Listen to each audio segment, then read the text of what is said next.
You're here to convene the annual meeting of the Social Equity Servicing Corporation.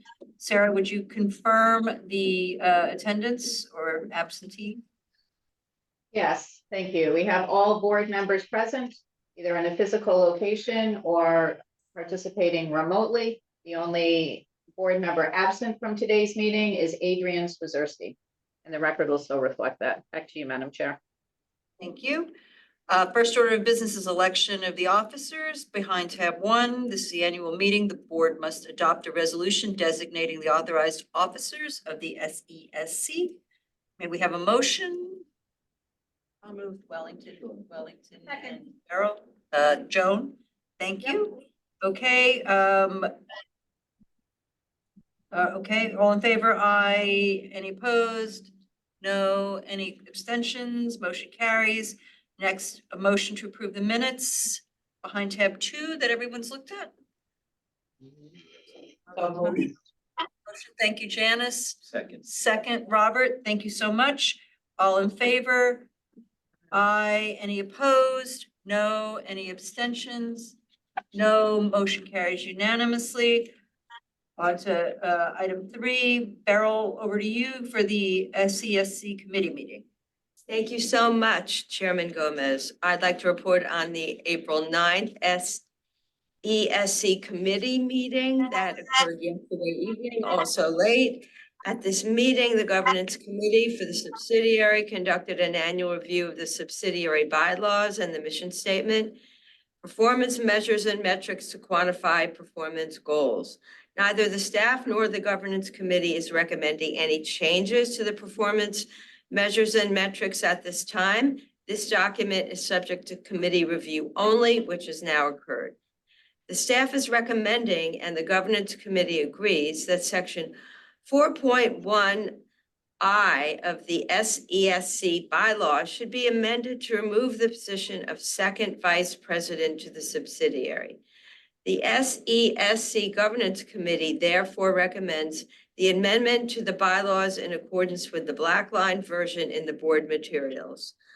I'd like to turn it back to the chair to call for the amendment, and if there are any questions, please let us know. Great, thank you so much. May I have a motion to approve the resolution as amended with the attached black line? So moved. Robert, thank you. Second? Wellington, thank you. All in favor? Aye. Any opposed? No. Any abstentions? No. Motion carries. On to tab 4. I guess this is you, Charlie. Actually, I'll defer to Nadine to go through the president's report on SES. Nadine, over to Nadine to provide an overview of the subsidiary and its activities through the past year. certainly. So the subsidiary was created, we were authorized to create the subsidiary pursuant to statute on April 8th, 2022. This board approved the creation of the subsidiary, and DASI created such subsidiary on June 24th, 2022. The purpose of the subsidiary is to serve as agent to the fund and its operating subsidiaries. The fund is the New York State Social Equity Investment Fund, and its operating entities are the NYSIF operating entity, and the NYSIF leasing company. So in that capacity, the Social Equity Servicing Corp assists the fund in identifying properties, entering into leases with landlords, entering into subleases with social equity licensees that have been duly selected by the Office of Cannabis Management and the Cannabis Control Board to operate conditional adult use retail dispensaries. In addition to entering into subleases with those social equity licensees, SESC is also responsible for servicing loans and reimbursement agreements with the social equity licensees as subtenants to the site. We also are responsible for identifying construction teams, the DB teams that conducted the construction at the sites, and managing the construction of the card dispensaries. And finally, SCSC is also responsible for providing general operational and administrative support services in connection with those properties, and again, solely as agent to the fund. Since the creation of the subsidiary, there's been a significant undertaking to identify and locate properties for participation in this program. SCSC engaged the commercial real estate firm CBRE to identify locations. That task was significant. They commenced with identifying approximately 10,000 locations throughout the state, and then narrowing that to 2,300 locations in key trade areas.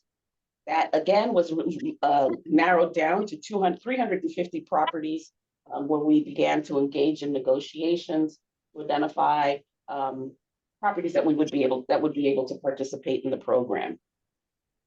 In addition to identifying the key trade sites and engaging in that real estate endeavor, we also assisted the fund in identifying a point of sale system provider, and we also retained and did the procurement to identify 10 design build teams to provide the construction and fit out of the cannabis dispensaries. So since that time, the program has been plagued by excessive litigation. And as a result of litigation, there's been a series of injunctions that have been levied against the program, which resulted in a delay in being able to move forward with the execution of leases. The first injunction provided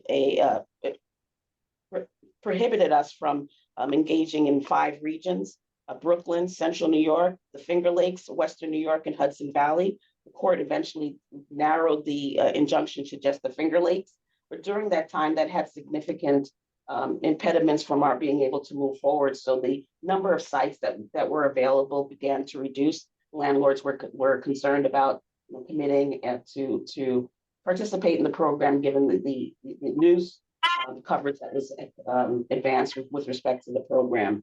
And in addition, we didn't want to execute additional leases in the event that the injunction was a permanent injunction was granted.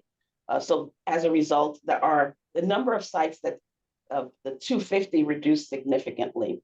I say that, and there are additional litigation cases and injunctions that were imposed subsequent to that first case. So currently, we've been able to successfully execute leases in 24 locations. Construction has been completed or nearly complete in 20 locations.